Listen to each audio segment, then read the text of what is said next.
বন্ধুরা, আশা করি তোমরা সবাই ভালো আছো। তোমার চ্যানেলে তোমাদের সবাইকে স্বাগতম। একদম লাস্ট মুহূর্তে, পরীক্ষার ঠিক আগের মুহূর্তে তোমাদের জন্য ভূগোল থেকে, সমস্ত বই থেকে সেরা 100 প্রশ্ন তোমাদের জন্য শেয়ার করছি। 100 প্রশ্ন উত্তর। কেন 100? ভাবতে পারো যে স্যার 100 কোশ্চেন। আমি বলছি শুধুমাত্র শুনে যাও, এতেই কাজে লাগবে। কারণ কি 100 কোশ্চেন কেন বলছি? তোমরা জানো যে তোমাদের পরীক্ষায় এমসিকিউ আসে কতগুলো, এসএকিউ আসে কতগুলো, শূন্যস্থান আসে কতগুলো, ডান স্তম্ভ বাম স্তম্ভ আসে কতগুলো। তো যাই হোক, আজ যে প্রশ্নগুলো তোমাদের সামনে শেয়ার করছি, অর্থাৎ যে মূল বক্তব্যগুলো, এই মূল লাইনগুলো কিন্তু পরীক্ষাতে একদিকে যেমন এমসিকিউ রূপে আসতে পারে, একদিকে এসএকিউ রূপে আসতে পারে, একদিকে শূন্যস্থান রূপে আসতে পারে, একদিকে সত্য মিথ্যা রূপে আসতে পারে। একদম মূল কথা, এই 100 শর্ট লাইন বলতে পারো, এটা যদি ভালোভাবে তুমি রেডি করতে পারো, আশা করছি পরীক্ষায় এখান থেকেই একাধিক প্রশ্ন তোমরা পরীক্ষায় কমন পাবে। অন্তত পরীক্ষার হলে যাওয়ার আগে সম্পূর্ণটা একবার শুনে পরীক্ষার হলে যাও, নিজের চর্চাটাও হয়ে যাবে, তার সঙ্গে যদি কোনো প্রশ্ন না জানা থাকে সেটাও জানা হয়ে যাবে। চলো সময় নষ্ট না করে আমরা মূল যে ভিডিওটি, অর্থাৎ আমাদের যে মূল 100 কোশ্চেন, সেই 100 কোশ্চেন উত্তর জেনে নিই। দেখো, আমি ঠিক সেইভাবেই অ্যান্সারগুলো তৈরি করেছি, যেগুলো তোমাদের পড়তে সুবিধা, কারণ এখান থেকে কিন্তু এমসিকিউ, এসএকিউ, শূন্যস্থান, সত্য মিথ্যা সমস্ত কিছুর অ্যান্সারই তোমরা পারবে এবং প্রত্যেকটা কোশ্চেনই ইম্পর্টেন্ট। দেখো তাহলে কি কি প্রশ্ন। প্রথম, পৃথিবীর বৃহত্তম নদীদ্বীপ হলো ইলহা দা মারাজো। চলমান বালিয়াড়িকে বলা হয় ধ্রিয়ান। মেরু অঞ্চলের অবশিষ্ট পাহাড়গুলিকে বলা হয় ইনসেলবার্স। এটা শূন্যস্থানেও আসতে পারে। ইনসেলবার্স কাকে বলে সেটাও আসতে পারে। আবার টিক চিহ্ন বা মাল্টিপল চয়েসের কোশ্চেন থাকলে সেটাতেও কিন্তু আসতে পারে। ধওলাধর ও পীর পাঞ্জাল পর্বতের মধ্যে অবস্থিত উপত্যকাটি হলো কুলু। ভারতের উচ্চতম বাঁধের নাম হলো হীরাকুদ। ভারতের করমণ্ডল উপকূলে বছরে 2 বার বৃষ্টিপাত হয়। ভূমিরূপবিদ্যায় পর্যায়ন এর ধারণা সর্বপ্রথম প্রবর্তন করেন গিলবার্ট। একটা কথা বলে রাখি, তোমাদের মাধ্যমিকে যে প্রথম প্রশ্নটা আসবে, সেই প্রথম প্রশ্নের উত্তর হবে পর্যায়ন, আরোহণ অথবা অবরোহণ। যদি প্রশ্ন থাকে ভূমিরূপের উচ্চতা বৃদ্ধি থাকলে হবে আরোহণ, উচ্চতা হ্রাস থাকলে হবে হচ্ছে অবরোহণ, এবং উচ্চতা বৃদ্ধি এবং হ্রাস এই দুটো শব্দের মধ্যে যদি একটাও না থাকে তাহলে তার উত্তর হবে অবরোহণ। 1 মার্ক একদম প্রথমেই এই প্রশ্নটা থাকবে। অতএব তোমাদের বলে দিলাম এই কোশ্চেনটা কি থাকবে। তারপরটা দেখো, উত্তর পশ্চিমে ভারতে পশ্চিমা বায়ুর প্রভাবে শীতকালে বৃষ্টিপাত হয়। সুন্দরবন অঞ্চলের স্বাভাবিক উদ্ভিদকে হ্যালোফাইট বলে। 2টি নদীর মধ্যবর্তী স্থানকে দোয়াব বলে। ইন্দিরা গান্ধী খাল রাজস্থানে রয়েছে। হীরাকুদ বাঁধ গড়ে উঠেছে মহানদীতে। সর্দার সরোবর প্রকল্প গড়ে উঠেছে নর্মদা নদীতে। পার্বত্য প্রবাহে নদী যে প্রক্রিয়ায় নিম্নক্ষয় করে তা হলো অবঘর্ষ ক্ষয়। সিপ এক ধরনের অনুদৈর্ঘ্য বালিয়াড়ি। ম্যাটারহর্ন শৃঙ্গ হলো একটা পিরামিড চূড়ার উদাহরণ। ভারতের সর্বোচ্চ শৃঙ্গ হলো গর্ডইন অস্টিন। উৎস অঞ্চলে গঙ্গা ভাগীরথী নামে পরিচিত। খুব ইম্পর্টেন্ট কোশ্চেন। পরে কোশ্চেন দেখো, দক্ষিণ পশ্চিম মৌসুমী বায়ু ভারতের শৈলক্ষে বৃষ্টিপাত ঘটায়। কোন বায়ু ভারতের শৈলক্ষে বৃষ্টিপাত ঘটায়? দক্ষিণ পশ্চিম মৌসুমী বায়ু। মরু অঞ্চলের শুষ্ক নদীখাতকে ওয়াদি বলা হয়। মহাদেশীয় হিমবাহ দেখা যায় আন্টার্কটিকায়। মহাদেশীয় হিমবাহ দেখা যায় আন্টার্কটিকায় বললাম। অসমে কালবৈশাখী বরদইশিলা নামে পরিচিত। উত্তর ভারতে গঙ্গা নদীর তীরবর্তী নবীন মৃত্তিকাকে বলে খাদার। ভেরি ইম্পর্টেন্ট, মনে রাখবে। নবীন মৃত্তিকা বললেই তার উত্তর হবে খাদার, আর প্রাচীন মৃত্তিকা বললেই তার উত্তর হবে ভাঙার। মনে রাখবে, খাদার আর ভাঙার। সে যে নদীই বলুক, যেভাবেই বলুক, শুধু দেখবে নবীন মৃত্তিকা কথাটা আছে কিনা। নবীন থাকলে উত্তর হলো খাদার, আর প্রাচীন থাকলে উত্তর হলো ভাঙার। পৃথিবীর দীর্ঘতম ক্যানিয়ন হলো গ্র্যান্ড ক্যানিয়ন। অর্ধচন্দ্রাকৃতি বালিয়াড়িকে বলা হয় বারখান। ভারতের পশ্চিমী ঝামেলার প্রভাব দেখা যায় শীতকালে। শিলাময় মরুভূমিকে হামাদা বলে। ভারতের নবীনতম রাজ্য হলো তেলেঙ্গানা। জরায়ুজ অঙ্কুরোদ্গম দেখা যায় ম্যানগ্রোভ অরণ্যে।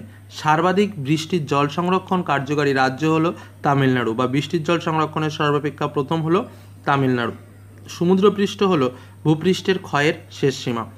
নদীর গতিবেগ পরিমাপক একক হলো কিউমেক এবং কিউসেক, দুটোই কিন্তু নদীর গতিবেগ পরিমাপের একক।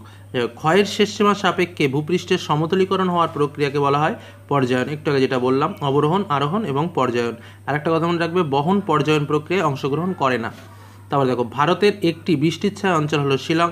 ভারতের বৃহত্তম লবণাক্ত জলের উপহ্রদ হলো চিল্কা। একাধিক ক্ষুদ্র তীব্র গতিসম্পন্ন জলপ্রপাতের সমষ্টিকে কি বলে? ক্যাসকেড বলে। আবার দেখো, একাধিক ক্ষুদ্র তীব্র গতিসম্পন্ন জলপ্রপাতের সমষ্টিকে বলা হয় কাসকেড। পরে কোশ্চেন, বায়ুমণ্ডলের আয়নোস্ফিয়ারে মেরুপ্রবাহ সৃষ্টি হয়।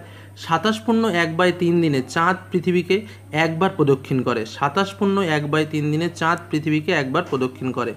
রবি শস্য চাষ হয় শীতকালে। ভারতের বৃহত্তম লৌহ ইস্পাত শিল্পকেন্দ্র ভিলায়। ভারতের দীর্ঘতম সড়কপথ NH7। একজন কমেন্ট বক্সেও জানতে চেয়েছিল এই প্রশ্নটা। যাই হোক, ভারতের দীর্ঘতম সড়কপথ কি? NH7। জেট বায়ু প্রবাহিত হয় ঊর্ধ্ব ট্রোপোস্ফিয়ারে।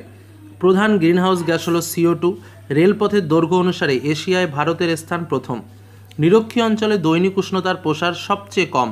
নিরক্ষীয় অঞ্চলে দৈনিক উষ্ণতার প্রসার সবচেয়ে কম। আমি বুঝিয়ে দিয়েছি কিন্তু তোমাদের বায়ুমণ্ডল চ্যাপ্টারে সব প্রত্যেকটা জিনিস, যে দৈনিক উষ্ণতার প্রসার কী বা উষ্ণতার প্রসার কী, যারা দেখোনি তারা অবশ্যই দেখে নিও।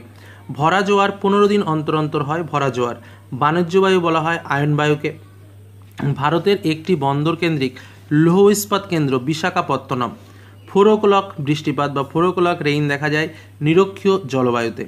ভারতের দীর্ঘতম রেলপথ পূর্ব রেলপথ। শান্তমণ্ডল বলে স্ট্র্যাটোস্ফিয়ারকে। শান্তমণ্ডল বলা হয় স্ট্র্যাটোস্ফিয়ারকে। বিকিরণ পদ্ধতিতে সূর্যকিরণ বায়ুমণ্ডলকে ভেদ করে সরাসরি ভূপৃষ্ঠকে উত্তপ্ত করে।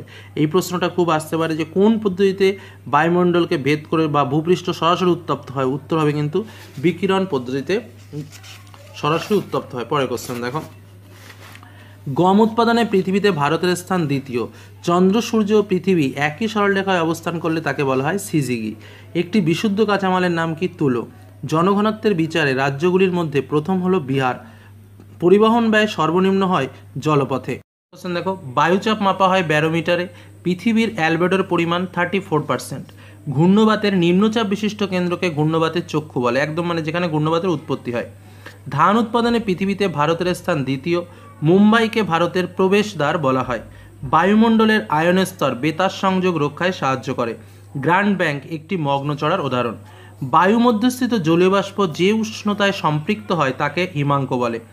এল নিনো দেখা যায় প্রশান্ত মহাসাগরে। এল নিনো কোথায় দেখা যায়? প্রশান্ত মহাসাগরে দেখা যায়। ভারতবর্ষের যে রাজ্যের জনসংখ্যা সর্বাধিক সেটি হলো উত্তরপ্রদেশ।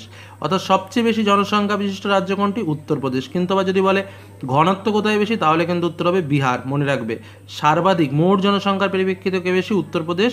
আর ঘনত্ব হলে কে? বিহার। ভারতের কেন্দ্রীয় গম গবেষণাগার পুসায়। ভারতের কর্ণাটক রাজ্যে কফি উৎপাদনে প্রথম, বা কর্ণাটকে সবচেয়ে বেশি কফি উৎপন্ন হয়। কার্পাস উৎপাদনে পৃথিবীতে প্রথম হলো ভারত। তাহলে কার্পাস উৎপাদনে ভারতের স্থান কততম? প্রথম কিন্তু ভারত কার্পাস উৎপাদনে। পরে কোশ্চেন দেখো, ভারতের বৃহত্তম বন্দর হলো মুম্বাই। চীন সাগরের ক্রান্তীয় ঘূর্ণবাত কী নামে পরিচিত? টাইফুন নামে পরিচিত। উত্তরপ্রদেশের রাজ্য ইক্ষু উৎপাদনে কিন্তু ভারতে প্রথম। তাহলে রাজ্যে ইক্ষু উৎপাদনে ভারতে প্রথম উত্তরপ্রদেশ। মহাদেশ সৃষ্টি হয় মহিবাবক আলোড়ন। ভঙ্গিল পর্বত সৃষ্টি হয় গিরিজনী আলোড়ন। মনে রাখবে। স্তূপ পর্বত সৃষ্টি হয় মহিবাবক আলোড়ন, সেটাও মনে রাখবে। কৃষ্ণ ও শুক্লপক্ষের অষ্টমী তিথিতে পৃথিবীর যে অংশ চাঁদের সামনে যায় সেখানে হয় মরাকোটাল। তাহলে মরাকোটাল কি হয়? কৃষ্ণ ও শুক্লপক্ষের অষ্টমী তিথিতে। প্রশ্নটা ঘুরে আসতে পারে কখন মরাকোটাল হয়, এটা কিন্তু উত্তর হবে কৃষ্ণ ও শুক্লপক্ষের অষ্টমী তিথিতে। গ্যাসীয় বজ্রের উদাহরণ হলো SO2। 1956 সালে বিভিন্ন রাজ্য পুনর্গঠনের ভিত্তি ছিল কি? ভাষা বা ভাষার ভিত্তিতে রাজ্য পুনর্গঠন হয়েছিল। ভারতের একটি পশ্চিম বাহিনী নদীর নাম হলো নর্মদা তাপ্তি। মনে রাখবে, পশ্চিম বাহিনী, কৃষ্ণা কাবেরী পূর্ব বাহিনী, এগুলো কিন্তু মনে রাখবে, খুব ইম্পর্টেন্ট কোশ্চেন। টোপোগ্রাফিক্যাল মানচিত্রে সমোন্নতি রেখার রং কি? বাদামি। ল্যাম্বার্ট পৃথিবীর দীর্ঘতম হিমবাহ। কয়াল বা লেগুন দেখা যায় মালাবার উপকূলে। অবরোহণ ও আরোহণের মিলিত ফল হলো পর্যায়ন।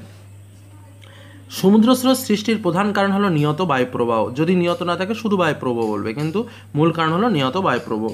গঙ্গা অ্যাকশন প্ল্যান গঠিত হয়েছিল কবে? 1986 সালে গঠিত হয়েছিল গঙ্গা অ্যাকশন প্ল্যান। দক্ষিণ ভারতের সর্বোচ্চ শৃঙ্গের নাম কি? আনাইমুদি হলো দক্ষিণ ভারতের সর্বোচ্চ শৃঙ্গের নাম। আধুনিক শিল্পদানব কাকে বলা হয়? পেট্রো রসায়ন শিল্পকে আধুনিক শিল্প দানব বলা হয়। আর সকল শিল্পের মেরুদণ্ড বলা হয় হচ্ছে লৌহ ইস্পাত শিল্পকে। মনে রাখবে।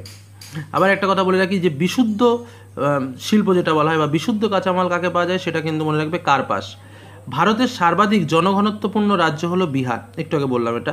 ভূবৈচিত্র্য সূচক মানচিত্রে মিলিয়ন সিটের অক্ষাংশ দ্রাঘিমার বিস্তার 4 ডিগ্রি ইন্টু 4 ডিগ্রি বা 4 ডিগ্রি ইন্টু 4 ডিগ্রি করে থাকে হচ্ছে মিলিয়ন সিটের অক্ষাংশ বা দ্রাঘিমাগত বিস্তার যেটি থাকে সেটি। চলে আসবো লাস্ট কোশ্চেনে। দেখো কি বলছে, ভারতের ক্ষুদ্রতম প্রশাসনিক এককের নাম কি? ভারতের ক্ষুদ্রতম প্রশাসনিক এককের নাম হলো মৌজা। ভারতের নায়াগ্রা কাকে বলা হয়? চিত্রকূট জলপ্রপাতকে বলা হয় ভারতের নায়াগ্রা।